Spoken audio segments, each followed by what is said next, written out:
Welcome, everybody. Thanks for joining us tonight. I have a few brief announcements before we begin. Please silence your cell phone. If there were an emergency, we have an exit over here as well as where you came in. The bathrooms are on either side of the door where you came in. My name is Shirley Bronlick. I work in the Reader Services Department here at the library. I run the Mystery Book Club and I co-host the Nature Book Club.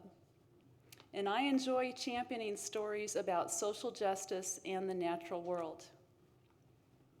Thanks to the Raven Bookstore for partnering with us to host this community conversation. The Raven has copies of Daniel Wildcat's books for sale, and you can ask him to sign your book after the talk. A couple of future events to note. The Action Book Club is a two-part event. We'll meet to discuss Dan Wildcat's latest on Indigenuity, Learning the Lessons of Mother Earth, on Tuesday, September 17th at 6:30, with Jake Vale and myself co-leading the discussion. The library has a set of copies of On Indigenuity to loan before the discussion. The following Saturday, we'll meet at Haskell University Cultural Center. We'll work on the gardens at the Cultural Center in partnership with the Haskell Greenhouse. For more information, look for the small green flyer on the back table. We want to invite you to Booktoberfest. Booktoberfest, our celebration of books and reading for adults, kicks off on September 24th at 7 p.m. with our Book Nerd Trivia Party. To sign up, visit our events webpage and see more information about the whole Booktoberfest lineup in the reader in the back. And next spring, plan to join Daniel Wildcat and more local authors and artists on Earth Day for the 4th annual Wakarusa Wetlands Celebration. We'll be at the Medicine Wheel Earthwork on the south grounds of the Haskell Indian Nations University campus. Saturday, April 19th in the morning. If there is inclement weather, our backup date is Saturday, April 26th in the morning again. Tonight, we're asking Dr. Wildcat to read from his newest book, On Indigenuity. Then Tyler Kimbrell will join him for a short conversation. And if you have a question for them, we'll have some time for you to ask after their talk. Now, I am humbled to introduce our presenters. Daniel R. Wildcat has made a great impact on Indigenous scholarship and environmental advocacy. He is a distinguished professor of Haskell Indian Nations University and a Yuchi member of the Muscogee Nation of Oklahoma with deep Lawrence roots. His service as teacher and administrator at Haskell Indian Nations University spans 38 years and counting. His latest book, On Indigenuity, Learning the Lessons of Mother Earth, teaches we must be attentive, reconnect, and adapt with our more than human relatives, especially locally. Wise and hopeful provocative philosophy centers the many varieties of Indigenous wisdom, and the essays are bridged with powerful poetry. Tyler Kimbrell, TK, is an instructor of communication studies at Haskell Indian Nations University and a doctoral student at KU. He is a member of the Muscogee Creek Nation, a graduate of Haskell, and a former student of Dr. Wildcat. TK's master's thesis, Searching for the Spirit of Crazy Horse, a rhetorical analysis of competing myths, features biography, community leadership, and war and conflict for First Nations tribes and reserves. Please help me welcome Daniel Wildcat and Tyler Kimbrell.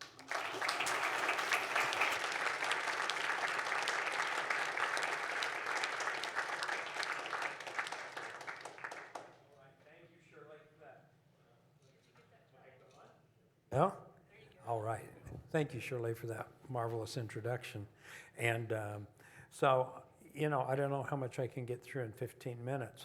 I don't speak real fast like some people. I've never been a fast talker. And, but I'm going to start at the front of the book with a poem I wrote, which is interesting to me because I started composing this poem the one time I was away from Haskell in the fall of 2013, when I was invited to be a visiting professor at Dartmouth in their Native Studies program. And so I was in Hanover, New Hampshire, and I started this poem and pretty much finished it. And it just sat, you know, in one of my notebooks. And 3 years later, about 2016, things were really heating up at Sacred Stone Camp in the Dakota Access Pipeline, direct action. And, you know, we kind of all know what that was about with the water protectors. And it just struck me that this poem is really about what was going on there. So I'm going to read it. Stand down. 2 words I like when directed at those whose hearts are filled with hate. Stand down. A blessed command when directed at those just following orders, obedient to states, both real and imagined. Stand down. Words of hope that conscience emerges amidst violent chaos. Stand down. A moment, a space, where the prayers of those sickened by blind obedience to authority are answered. Sit down. Just rest and think about your children. Sit down. Leave smothering fear behind. Sit down and lift the cloudy veil of hatred. Sit down and let us visit and speak, not from fear, not from privilege, not from authority, but for understanding. Stand up for those whose voices are silenced. Stand up for those with power, like plants with roots deep in the earth. Stand up for those struggling against the systems of oppression that weaken our souls and forbid mirth. Stand up with those who fight for justice, unmoved by fear and moved by love. And the title of that is For Our Children. I think it seems timely now to think about that too, doesn't it? So I started out wanting to kind of lay out a defense of this thing I've been arguing for about 15 years, well, since we entered the 21st century. This argument I've been developing and a firm belief that I think Indigenous voices may be the most important voices to listen to on the planet if we're going to turn away from the incredible destruction that humankind seems hell-bent on creating on our Mother Earth. So let me just launch into this. I'm going to kind of cherry pick some pieces, but if you've read the book, you'll be familiar. If not, you'll get a flavor for what I'm doing in here. So from the first chapter, declarations and manifestos occur based on a presumption that they will have the practical consequence of moving people toward action, or at least affective or intellectual agreement in support of a declared cause or issue. Otherwise, such declarations are little more than narcissistic indulgences. Declarations are difficult, at least good ones, for all the above reasons, and I have no doubt for a host of others. Historically speaking, it is worth noting that the practice of writing so-called declarations and manifestos as explicit statements emerged with the European intellectual period of the Enlightenment. Therefore, the fact that declarations have largely been undertaken as affirmative statements of rights, for example, human, civil, workers, women's, and only recently those of indigenous peoples, is instructive. In European societies where inequalities were and remain deeply institutionalized, the secular development of natural rights and civil rights philosophies growing out of the popular 17th and 18th century state of nature arguments put forward by Hobbes, Locke, and Rousseau, seemed critical as the foundations of institutionalized inequality began to show some cracks. However, when considered through an indigenous lens, it is interesting to know that what is conspicuously missing are statements of inalienable or unalienable responsibilities. Even the United Nations Declaration on the Rights of Indigenous Peoples reads as a document primarily about rights. In the context where, when, and for whom this declaration was drafted, the emphasis on rights is explainable. However, I think it is interesting that responsibilities are largely implied.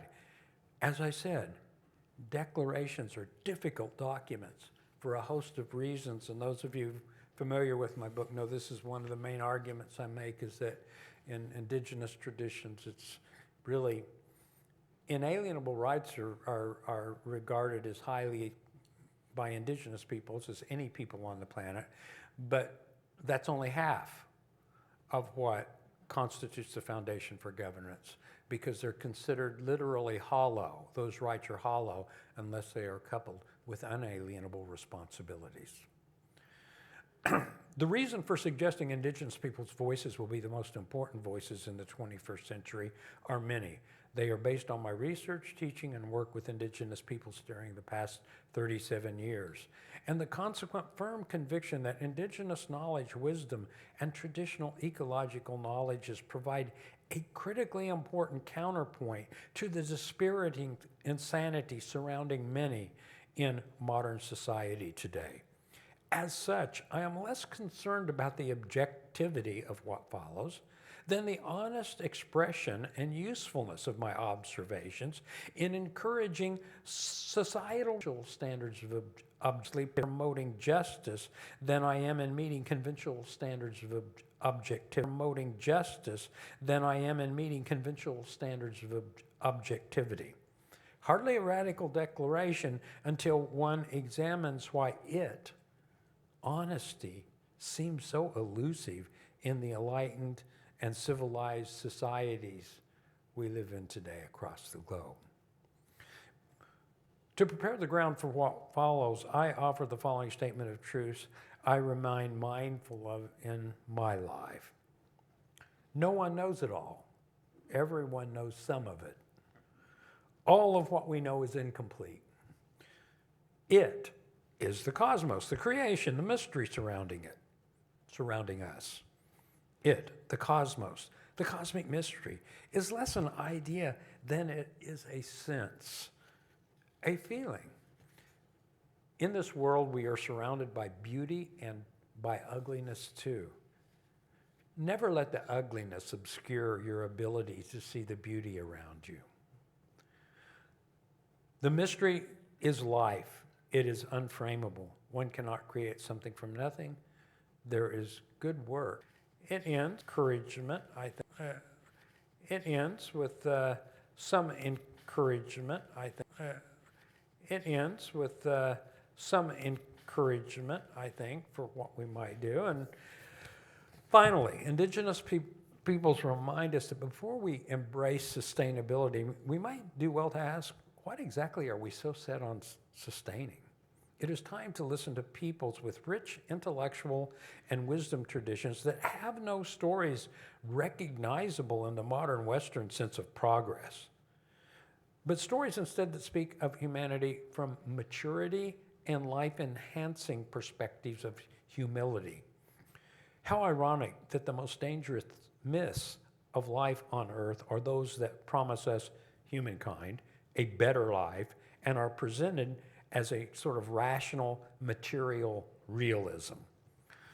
And those misunderstood, my Yuchi stories, my Zoya Ha stories, as romantic and unreal fairy tales, are the stories that might actually fit what the life sciences, social, biological, evolutionary, and ecological are telling us today about the world we live in. The divide between modern sciences of economics and politics that focus on resources and power as measurable, quantifiable objects, and modern life sciences and physics, which increasingly focus on relationships and processes, tell us much about what must change. My final paragraph. The recognition that the complex problems of the world cannot be solved today through controlled experiments. The growing recognition of complexity science and the emergence of inter- and transdisciplinary research activities all suggest we may have reached the point where learned scholars, scientists, and the general public are ready to listen to people who never thought in boxes or worked in disciplinary silos. We will see if those who espouse the popular apocryphal wisdom attributed to Einstein, that one cannot fix problems with the same kind of thinking that created them, are ready to listen to peoples who know something about today. Knowledge of indigenous peoples is exactly what is needed today. Knowledge of indigenous peoples is exactly what is needed today. Indigenous peoples practice a way of thinking that did not create the problem now facing the planet, and therefore might just have some useful information regarding how we can make it better.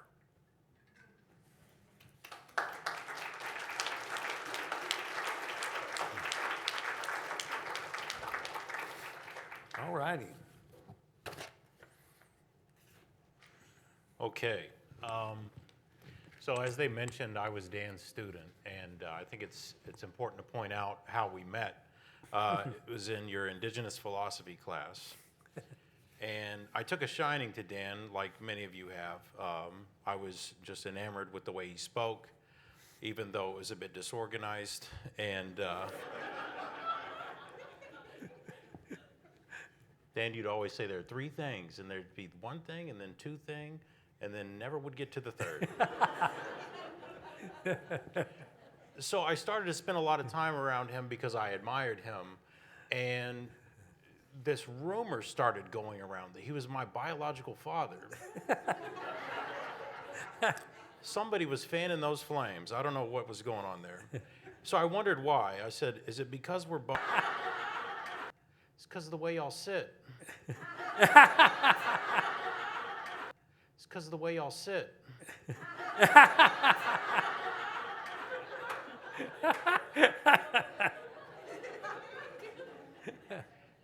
You know, they were right. We do sit the same way. You know, it's not because of personality. It's because there's a practical reason. We both play guitar, so we're used to setting guitar on our laps and stuff like that. So then I found we had another thing in common. Dan asked me to do this, and I was honored for him to ask me. You could have asked a number of people, and they would have been honored as well. There's virtually almost nothing in the world that I wouldn't do for this guy. And so I'm honored to be here, but I have a few questions, and I'm going to be a little critical here, too.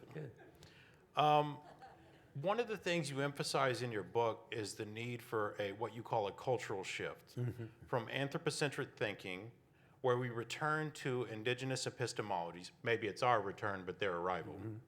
And that we treat nature as relatives rather than resources. Now, you're right. We do need that. I'm not here to disagree with that. But I don't see how this is practical, given how deeply rooted our cultural traditions are in individualism, dominion over nature, capitalism, that nature is a resource. We clear-cut forests, we mine and extract resources. And I'm wondering if you could shed some light on how you're hopeful, because you seem very hopeful that this will change, and how long you estimate a shift of this magnitude might take to achieve. Okay, so I'll give one example of hopefulness. Let's do a local example. So some of you are familiar that there are 4 federally recognized tribes in Kansas. One of those is the Iowa tribe of Kansas and Missouri. And the Iowa tribe just negotiated a return of some land that had been their land since time immemorial. But like most people, they lost a lot of their land, and or it was stolen from them. Nature Conservancy got a large piece of their land, and they worked with Nature Conservancy to get it returned. And it's on the bluffs above the Missouri River, And you might think, okay, now, so they get this land. Now what are they going to do with it? And what they did is incredible. They decided that they were going to create, I think it's the second tribal national park in the United States. It's not a U.S. national park. It's the national park of the Iowa Nation. And what they're doing is they are using that forest area, some of the grass, it's mixed as we have in our backyard, some grasslands and then forest, trees. They're using it as the perfect thing that we need today, an outdoor classroom. And they're teaching Iowa children today about their relationship to that place, how the land was used, and really doing a marvelous effort of education. And they're doing it quite properly, where I think we need to shift a lot of our focus in education to out of doors and reconnecting their children with the place that gave them their identity. That's one example. And I don't want to steal your thunder because you said you might ask about this, but you know, the dam removals that are going on in the Northwest now, led by like the Yurok tribe, like the Shasta Nation, incredible things happening there with the bringing to life, essentially rivers that were essentially dead. They were being, you know, used for extractive purposes, for electricity, taking those dams out. And guess what? The salmon that were threatened, it's incredible how quickly they come back. You know, rivers have memories, I was told one time, and the fish that live in them do too. And so you make those paths clear for the salmon again, and they return. And so these kinds of things, and I will say this, the tribes in the Northwest, many of the tribes that are actively engaged in removing dams, they're being supported by a lot of indigenous environmentalists, aquatic biologists, who recognize that, hey, we've got to do something about this or we're really damaging, a valuable habitat and lifeways for people who depend on the fish in the rivers. Mm-hmm. Good, Dan, thank you. So about the Klamath Dam issue, I'm glad you brought that up, and that was going to be my next question. So It was, yeah. He stole my thunder. This is a thing that I found very encouraging, right? Especially in reading your book, and Yeah. it's very timely that all the news coverage about this is coming out right Yeah. now too. I think they said there were upwards of 90% of the salmon loss, Yeah. and now they're saying the ecosystem is taking care of itself. Yeah. And it's a beautiful thing. I have an issue with the media coverage of it, though. I think it's Yeah. been very problematic because, given your discussion of worldviews, Yeah. they continue to characterize this as a win for indigenous peoples. Mm-hmm. And I agree, it certainly is.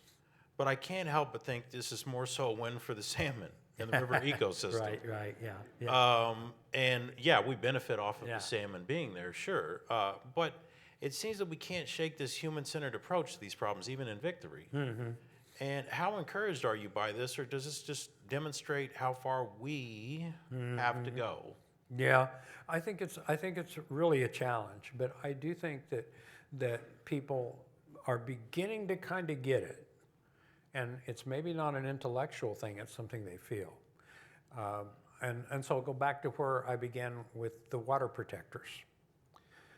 So, how many of you would have bet that this handful of women, who in late 2014, early 2015, found out about this pipeline going into the Missouri River, realized that the water that their families and their children depended on could be contaminated with an oil spill?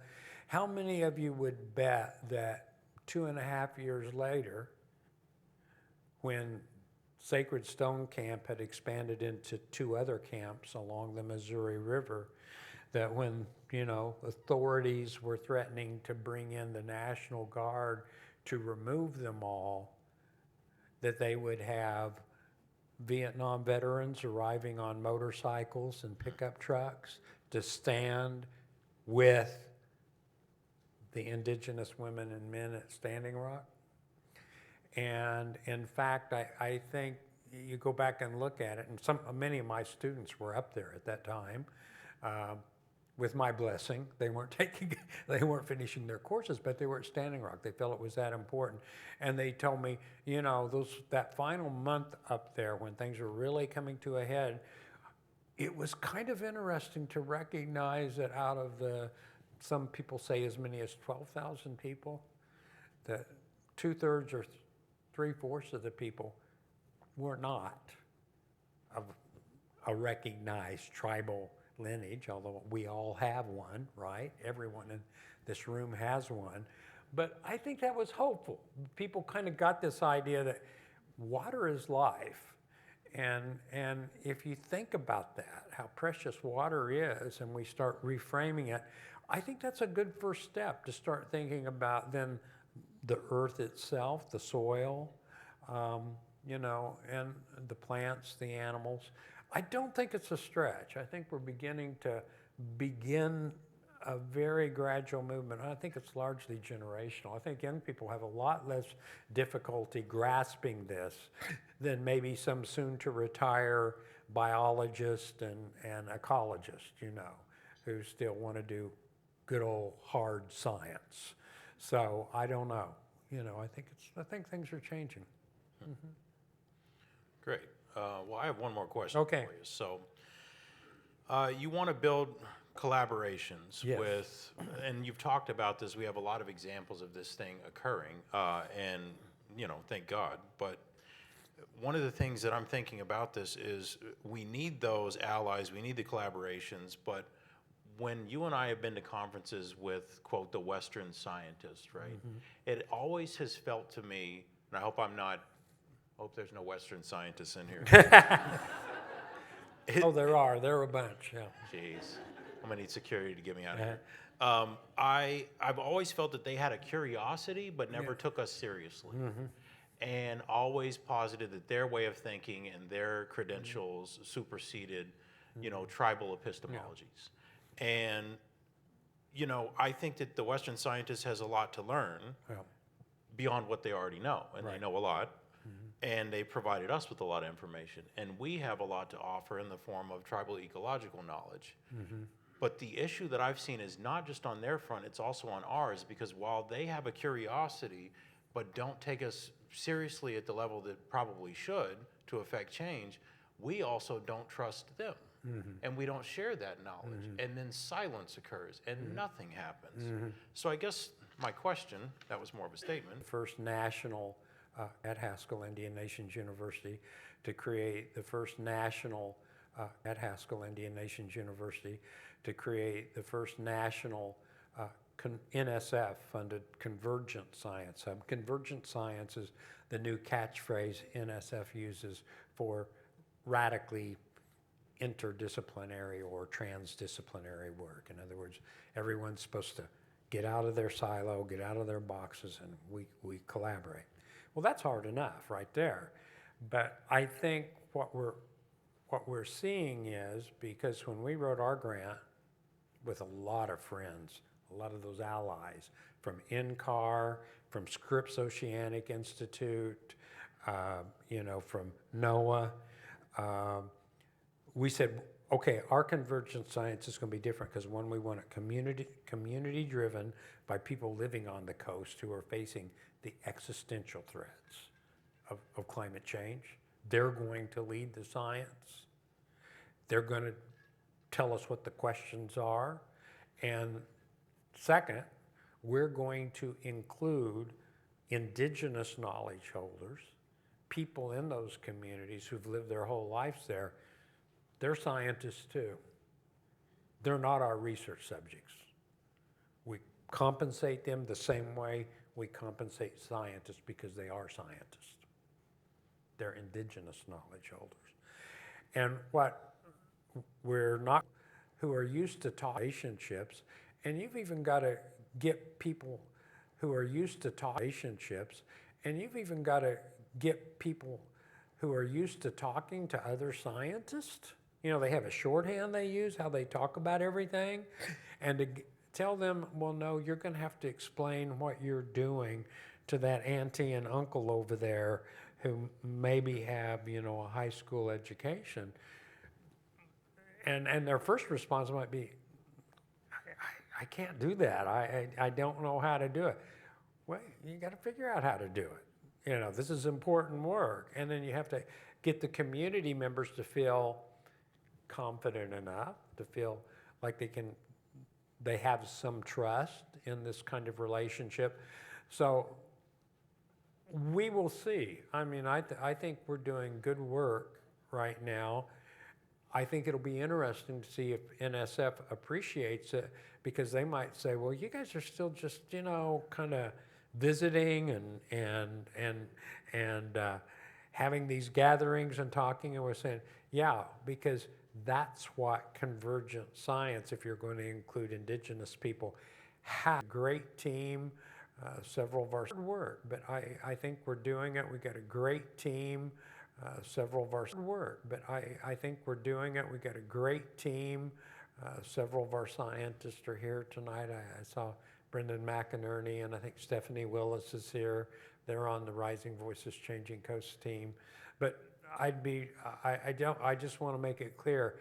I think there's a reason why I've been advocating for scientists to take Indigenous knowledge seriously for 20 years.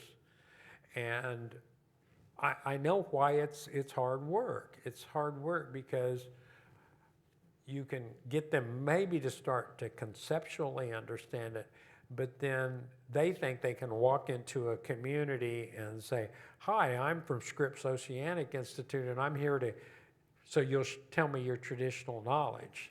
And they look at them like, what the heck is wrong with this person? What planet are they from? That's not the way it works, You've got to have a relationship. You've got to have trust. You've got to be honest, and people have to feel safe. And that takes time. And that's one thing that, just a quick story, very quick story. One of the messages we told them is you're going to have to go visiting these coastal. One of the messages we told them is you're going to have to go visiting these coastal communities if you want to work with them. And their first response was literally, we don't get paid to just go visiting. And I said, well, that's a problem. And then we told them, oh, and when you come visit, you need to bring a gift. It doesn't have to be anything fancy. Maybe it's just a grocery sack with some coffee and some eggs, some bread, to let them know, hey, thank you for giving us your time. And I said, well, we can't do that either. The ethics officer will be all over us for that. And then we talked about, you've got to do business over food. And NSF's really, any of you who've ever dealt with NSF will not let you buy food. Well, yeah, you can't buy food for people. And so these are the things that are going to have to change.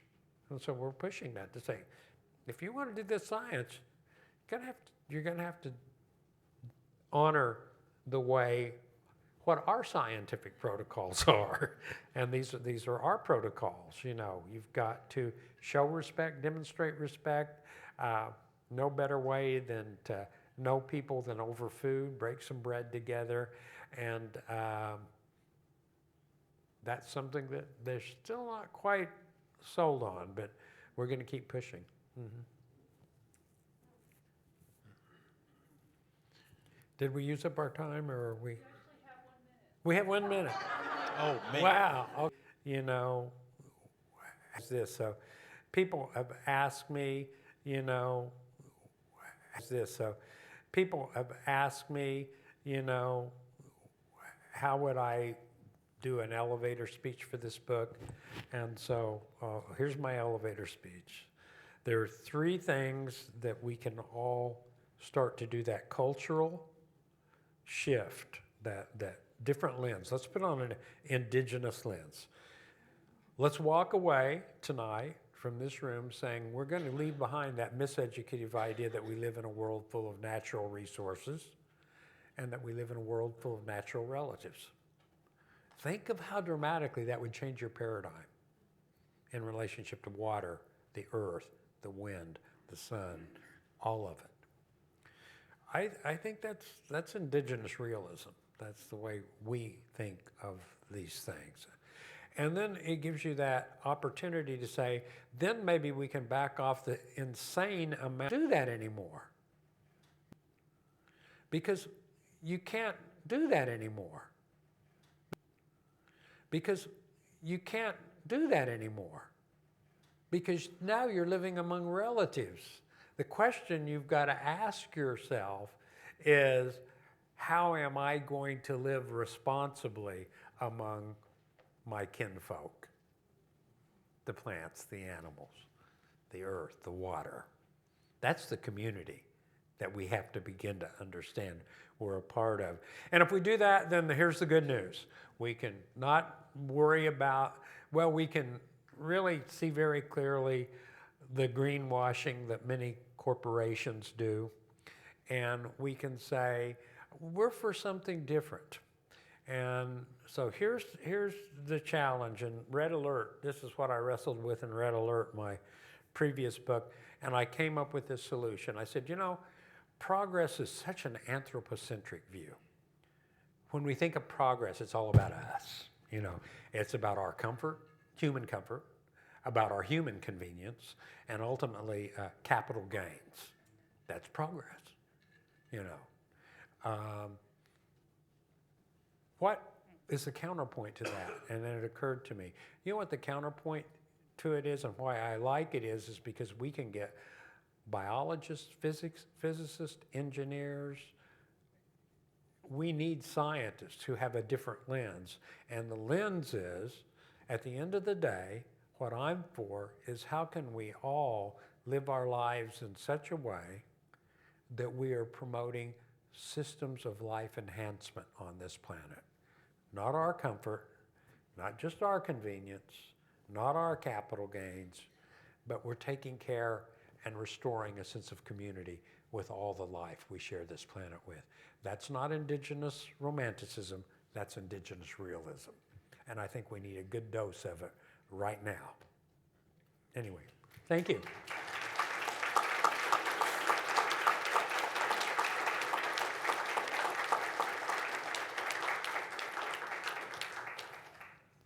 I love that.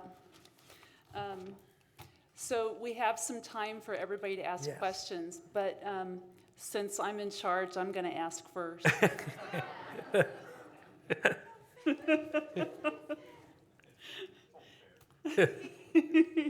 I have two questions.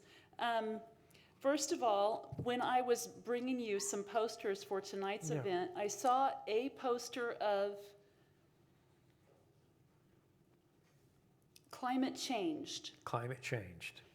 From the Indigenous Peoples Climate Change Working Group. And Correct. is this year, September 22nd and 23rd, is that correct? No, that's an event that occurred back in 2018 or, it's about 2018 or 19. Okay. And we were celebrating the 10th anniversary of what started out as the American Indian Alaska Native Climate Change Working Group, and that morphed into, I call it the other IPCC, the Indigenous Peoples Climate Change Working Group, and we had a 10-year kind of reunion and celebration at Haskell. It's a beautiful poster done by a local artist, Orlando Begay, and it's just incredible. Yeah. All right. My next question is for both of you, if you would. Just share what books and authors you're enjoying reading right now. No, good. Anything that James Baldwin has said, that is my mainstay. And I force my students to, and I'm always shocked that none of my students know who he was. Yeah. Sometimes I'm shocked, other times I'm not. But it also provides an opportunity in a space where I can see that sort of light come on, and it's just a beautiful thing. Yeah. So this book, as you mentioned, and I gave an example, has poetry in it. And so I got so burnt out on and overwhelmed by the science of climate change. It was when I was working on Red Alert, I started reading poetry, and I still read a lot of poetry. Increasingly, I'm attracted to stuff that's south of the border. I mean, I really like Pablo Neruda's work. I love Octavio Paz's work, and then his kind of philosophical literary criticism and stuff. But I also like, and I'm going to ask, I bet you there's half a dozen people in here who know this name. Maybe you'll surprise me. Maybe maybe more. How many of you know Hal Borland? Okay, not even half a dozen. Look up Hal Borland, Sundial of the Seasons, a country farmer's almanac. He was this kind of 1950s guy, did a weekly column for the New York Times, and then later did some stuff for the New Yorker. Now, but when I really, so this stuff's even hard to find now, but when I really, so this stuff's even hard to find now, but when I really just want to enjoy just reading just these down-to-earth, rich descriptions of where he was living at the time in New England, I pull out Hal Borland's books, and I really enjoy them. So I recommend them to everyone. Hal Borland. Mm-hmm. Well, I'm going to make sure this mic is on, and if you want me to bring it to you, let me know.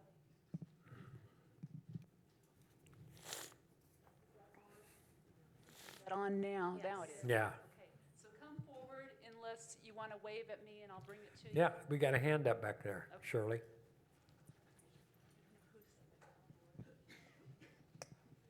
I was always fascinated by Kimbrell's book, Breading Sweetgrass, and she talks about reciprocity with nature. Mm-hmm. And it's a little different than what you're talking about as far as like being part of nature. Mm-hmm. But how would you speak to that in view of your viewpoint? Yeah, so there are people, who kind of talk about reciprocities and that kind of relationship. I tend to I prefer to really take the idea of reciprocities and sort of push it a little further and say the question is not, reciprocities to me can come off sounding kind of transactional. I'll give you this, you give me that. And that's why you're doing it. I think the better way in a Zoyaha, my own tribal traditions, to approach it is you ask yourself, what does it mean to be in right relations, a good relationship with the land, with the air, with... You're necessarily going to get something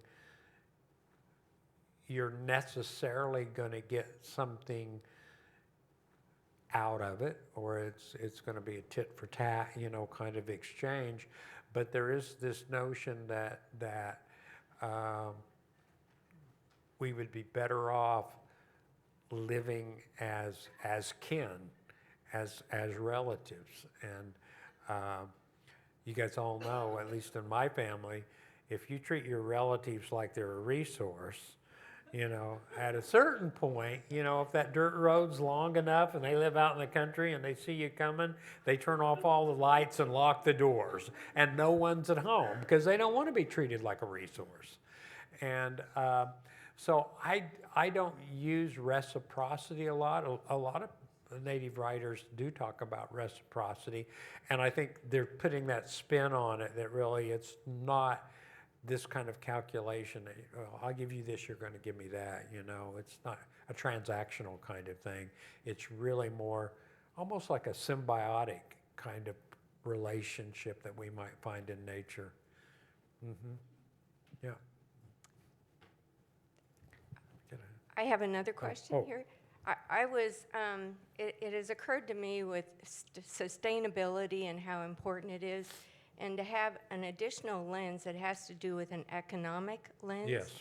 And I would tell you from my own experience just here in Lawrence, Kansas, that I have heard the term growth many, many times, and Right. the explanation to me by those in political positions Yeah. of power is that we add more houses, more people, Yeah. and that it's an economic expansion that to me is more like capitalism Yeah. versus maintaining what we have. And so I wonder what you say to that. Yeah, so I very seldom am invited to give presentations to business people or to economists. I wish I could say. I have been invited to speak in the last couple of years to engineering firms, which I love, because engineers make things. I'm not opposed to engineering. I'm not opposed to science. They just need to put a different lens on, okay?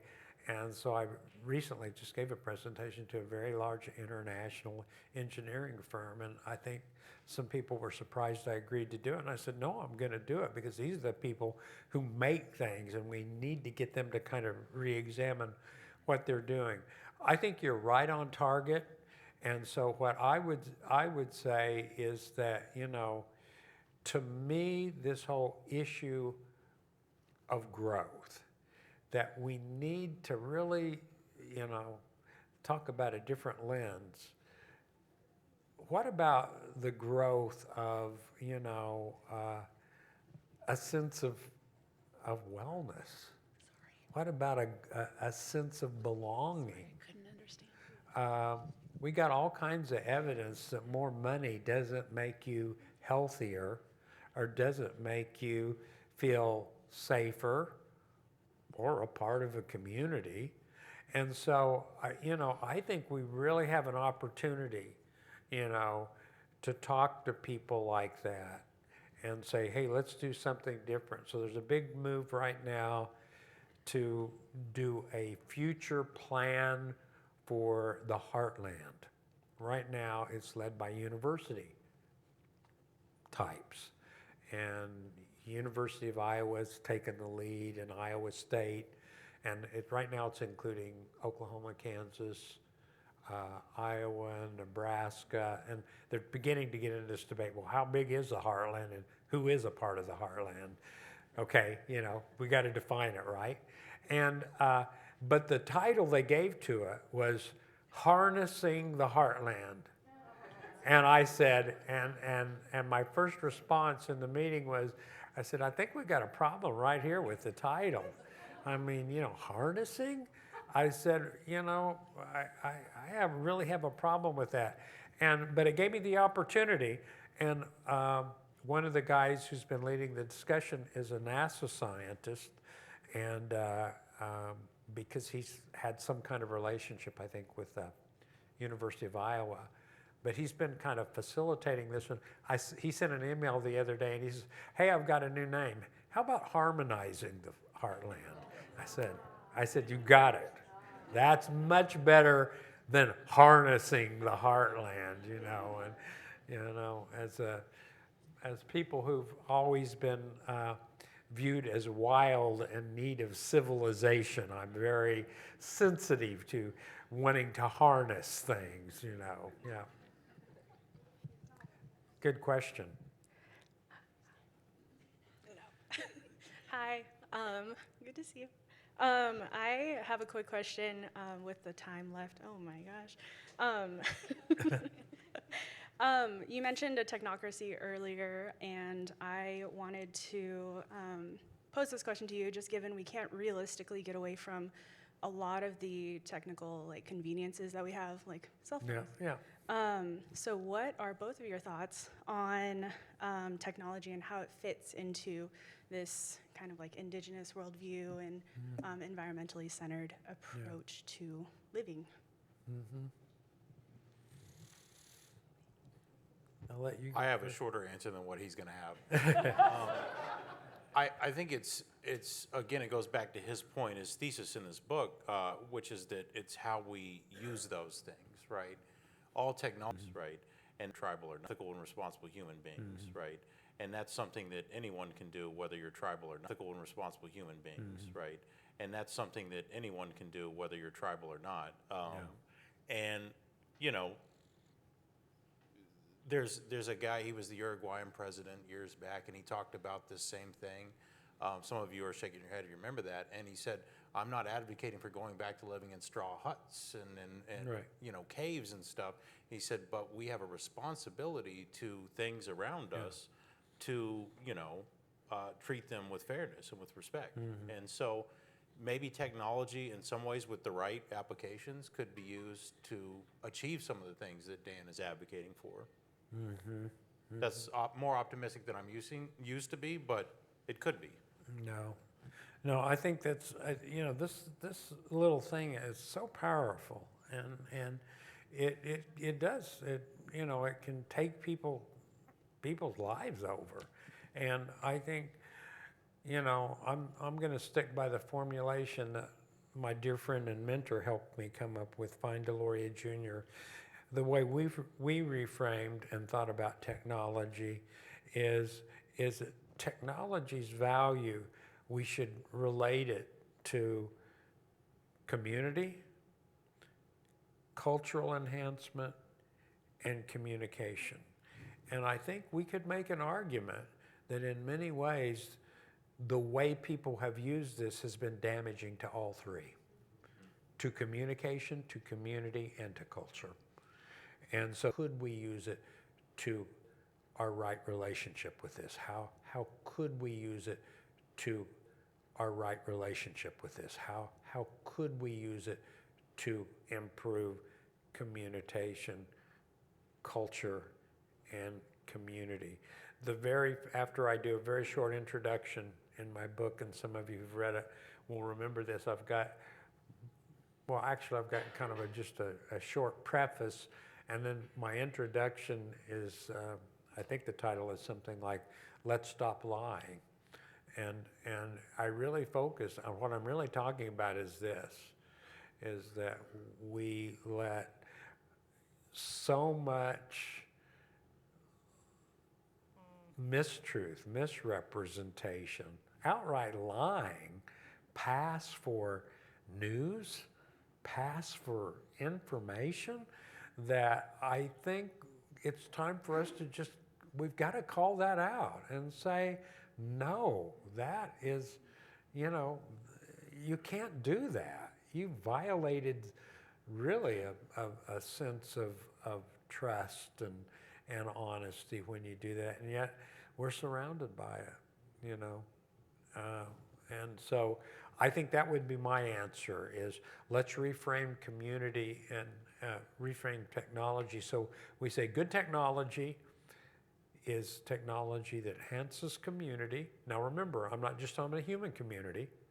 I'm talking about an ecological community, an eco-kinship system, and then one that helps us communicate better and helps us grow as that human dimension of our culture, the things that we choose to do in a very beneficial way. And you know, I've been victim of this. I mean, you can get so sucked into things, and you don't even realize how destructive it is till you take a step back and you go like, wow, no, that's not the way to do things. Yeah.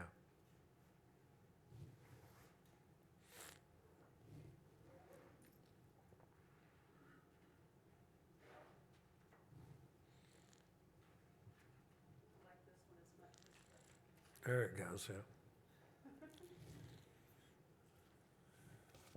So we're going to wrap up, and I just want to thank you both again. Thank you. Thank you.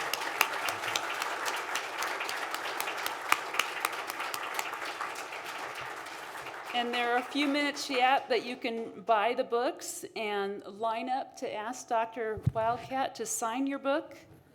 Thank you all for making this a beautiful event. And I hope you'll join us for future events, grab some information from the back table, and have a wonderful night. And if you didn't like anything I said, you should still buy a book, right? You should say, oh, man, that was I just can't stand that.